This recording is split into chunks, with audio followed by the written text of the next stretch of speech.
ನಮಸ್ಕಾರ ವೀಕ್ಷಕರೇ, ಪಾಕಸ್ತ್ರ ಚಾನಲ್ಗೆ ಸ್ವಾಗತ. ಇವತ್ತು ಸಾಂಪ್ರದಾಯಿಕವಾಗಿ ಹಿಂದಿನ ಒಂದು ಬೆಳಗಿನ ತಿಂಡಿಯನ್ನು ರೆಡಿ ಮಾಡಿಕೊಂಡಿದ್ದೆ. ತುಂಬಾ ರುಚಿಯಾಗಿರುತ್ತೆ, ತುಂಬಾ ಸುಲಭದಲ್ಲಿ ಮಾಡಿ ತೋರಿಸ್ತಾ ಇರೋದು. ನಮ್ಮ ಅಜ್ಜಿ ಕಾಲದ ತಿಂಡಿ ಇದು. ತುಂಬ ಟೇಸ್ಟಿಯಾಗಿಯೂ ಇರುತ್ತೆ, ಆರೋಗ್ಯಕ್ಕೂ ತುಂಬ ಒಳ್ಳೆಯದು. ಇದಕ್ಕೆ ನಾವು ಕಾಯಿ ಉಂಡೆ ಅಂತಲೇ ಕರೆಯೋದು. 1 ಗ್ಲಾಸ್ ಆಗುವಷ್ಟು ಅಕ್ಕಿಯನ್ನು ಒಂದು 4 ಗಂಟೆ ಮೊದಲು ನೆನೆಸ್ಕೊಂಡಿದ್ದೆ. ಇದನ್ನು ಚೆನ್ನಾಗಿ ವಾಶ್ ಮಾಡ್ಕೊಳ್ಬೇಕೀಗ.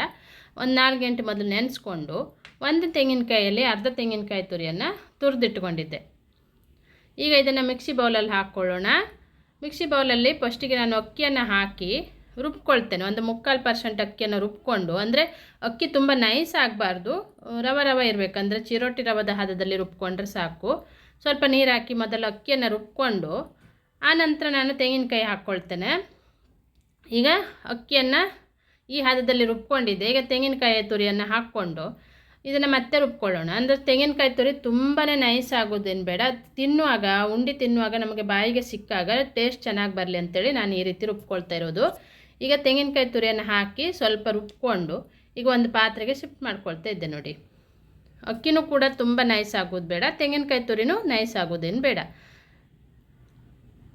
ಚಿರೋಟಿ ರವದ ಹದದಲ್ಲಿ ಅಕ್ಕಿಯನ್ನು ರುಬ್ಕೊಂಡ್ರೆ ಆಯಿತು. ಈಗ ನೀರನ್ನು ಹಾಕ್ಕೊಳ್ಳೋಣ. ನೀರು ಹಾಕ್ಕೊಂಡು ಈ ರೀತಿ ಅದನ್ನು ತಯಾರು ಮಾಡ್ಕೊಳ್ಬೇಕು. ಹಿಟ್ಟನ್ನು ತುಂಬ ತಿಳುವೂ ಅಲ್ಲ, ತುಂಬ ದಪ್ಪನೂ ಅಲ್ಲ.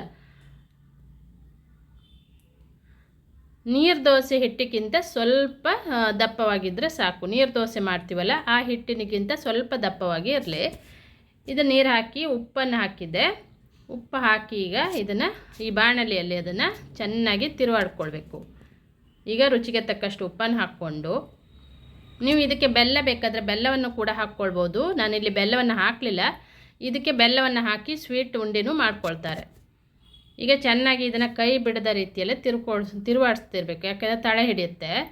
ಹಾಗಾಗಿ ಅದನ್ನು ಚೆನ್ನಾಗಿ ತಿರುವಾಡಿಕೊಂಡು ಅದು ದಪ್ಪ ಆಗೋ ತನಕ ತಿರುವಾಡಿಸ್ಕೊಳ್ಬೇಕು. ನೋಡಿ, ಈಗ ದಪ್ಪ ಆಗ್ತಾಯಿದೆ ನೋಡಿ. ಇದೇ ಥರ ಫುಲ್ ದಪ್ಪನೇ ಆಗಿಬಿಡ್ಬೇಕು. ಉಂಡೆ ಹೇಗೆ ಕಟ್ಟಿತೀವಲ್ಲ ಆ ಥರ ಆ ಹದದಲ್ಲಿ ಬರಬೇಕದು. ನೋಡಿ, ಈಗ ಕರೆಕ್ಟಾಗಿ ಎಲ್ಲ ಹಿಟ್ಟು ಚೆನ್ನಾಗಿ ಉಂಡೆ ಕಟ್ಟುವ ಹದದಲ್ಲಾಗಿದೆ. ಈಗ ಸ್ಟವನ್ನು ಆಫ್ ಮಾಡ್ಕೊಂಡಿದ್ದೆ ನಾನು. ಇದನ್ನು ಕೆಳಗಡೆ ಇಳಿಸ್ಕೊಳ್ಳೋಣ. ತುಂಬಾ ಟೇಸ್ಟಿಯಾಗಿರುತ್ತೆ. ಒಂದು ಹೊಸ ವಿಧಾನನೂ ಮಾಡ್ಕೊಂಡಂಗೆ ಅನಿಸುತ್ತೆ. ಇದು ನಮ್ಮ ಕುಂದಾಪುರ ಕಡೆ ಈ ಒಂದು ತಿಂಡಿ ಫೇಮಸ್ ಆಗಿರುತ್ತೆ. ತುಂಬ ಒಂದು ಆರೋಗ್ಯಕರವಾಗಿ ಮಾಡ್ಕೊಳ್ಬೋದು ಇದನ್ನು. ನಾ ಬೆಳಗಿನ ಟೈಮಲ್ಲಿ ಮಾಡ್ತಾ ಇರೋದು. ಈಗ ಒಂದು ಇಡ್ಲಿ ಪಾತ್ರೆಯನ್ನು ತಗೊಂಡು ನೀರು ಹಾಕಿ ಅದ್ರ ಮೇಲ್ಗಡೆ ಅಂತಸನ್ನು ಇಡ್ತಾ ಇದ್ದೆ. ಈಗ ಇದನ್ನು ಉಂಡೆಯನ್ನು ಮಾಡ್ಕೊಳ್ಳೋಣ. ಇದು ಮೇಲ್ಗಡೆ ಒಂದು ಪ್ಲೇಟನ್ನು ಇಟ್ಕೊಳ್ತೇನೆ ನಾನು. ಬಾಳೆ ಎಲೆ ಇತ್ತಂದರೆ ಬಾಳೆ ಎಲೆನ ಹಾಸ್ಕೊಳ್ಬೋದು. ನನಗೆ ಬಾಳೆ ಎಲೆ ತರಲಿಕ್ಕೆ ಆಗಲಿಲ್ಲ, ಹಾಗಾಗಿ ನಾನಿಲ್ಲಿ ಪ್ಲೇಟ್ ಇಟ್ಟು ಅದರ ಮೇಲ್ಗಡೆ ಒಂದು ಬಟ್ಟೆಯನ್ನು ಹಾಕ್ಕೊಂಡಿದ್ದೆ. ಯಾಕಂದರೆ ಅದು ನೀರು ಬರುತ್ತೆ, ಸೆಕೆ ಬಂದಾಗ ನೀರು ಬಂದಾಗ ನೀರಾಗುತ್ತೆ. ಹಾಗಾಗಿ ಬಟ್ಟೆ ಹಾಕಿ ಮಾಡ್ತಾ ಇರೋದು. ಈಗ ಸ್ವಲ್ಪ ನೀರನ್ನು ಮುಟ್ಕೊಂಡು ಉಂಡೆಯನ್ನು ಮಾಡ್ಕೊಳ್ಳೋಣ. ಬಿಸಿ ಇರುತ್ತೆ, ಹಾಗಾಗಿ ನೀರನ್ನು ಮುಟ್ಕೊಂಡು ಉಂಡೆಯನ್ನು ಮಾಡಿಕೊಂಡು ಇಡ್ಲಿ ಪಾತ್ರೆ ನೀರು ಕಾಯಬೇಕು. ಕಾದ ನಂತರ ಈ ಉಂಡೆನ ಹಾಕ್ಕೊಳ್ತಾ ಇದ್ದೆ. ನೋಡಿ, ಈಗ ಇಡ್ಲಿ ಪಾತ್ರೆ ನೀರು ಕಾದಿದೆ. ಒಂದೊಂದೇ ಉಂಡೆಯನ್ನು ಮಾಡಿ ಹಾಕ್ಕೊಳ್ಳೋಣ. ನೋಡಿ, ಈ ರೀತಿ ಮಾಡಿಕೊಳ್ಬೇಕು.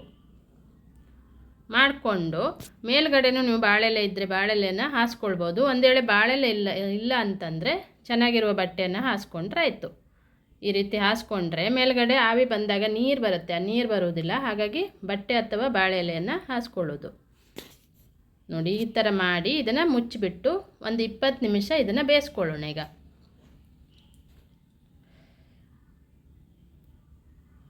20 ನಿಮಿಷ ಬೇಯಿಸ್ಕೊಳ್ತೇನೆ. ನೋಡಿ, ಈಗ ಒಂದು 20 ನಿಮಿಷ ಆಗಿದೆ. ಉಂಡಿನೂ ಚೆನ್ನಾಗಿ ಬೆಂದಿದೆ. ಈಗ ಮೇಲ್ಗಡೆ ಬಟ್ಟೆಯನ್ನು ತೆಗೆದ್ಬಿಟ್ಟು ಇದನ್ನು ತೆಗೆದಿಟ್ಕೊಳ್ಳೋಣ. ತುಂಬಾ ಟೇಸ್ಟಿಯಾಗಿ ರುಚಿಯಾಗಿರುತ್ತೆ. ಬಿಸಿ ಉಂಡೆ ತಿಂತಾಯಿದ್ರೆ ಸಾಂಬಾರು ಜೊತೆ ಅಂತೂ ನೀವು ಬೆಲ್ಲ ಹಾಕ್ಕೊಂಡ್ರೆ ತುಪ್ಪದ ಜೊತೆನೂ ತಿನ್ಬೋದು. ಇದನ್ನು ನಾನಿಲ್ಲಿ ಸಾಂಬಾರು ಮಾಡ್ಕೊಂಡಿದ್ದೆ, ಸಾಂಬಾರು ಜೊತೆ ಅದನ್ನು ಸರ್ವ್ ಮಾಡಿದ್ದೆ. ನೋಡಿ, ಇದೇ ಥರ ನನ್ನ ಚಾನಲನ್ನು ಸಬ್ಸ್ಕ್ರೈಬ್ ಮಾಡಿಕೊಂಡು ಬೇರೆಯವರಿಗೆ ವಿಡಿಯೋನ ಶೇರ್ ಮಾಡಿ, ಲೈಕ್ ಮಾಡಿ, ಸಪೋರ್ಟ್ ಮಾಡಿ. Thank you.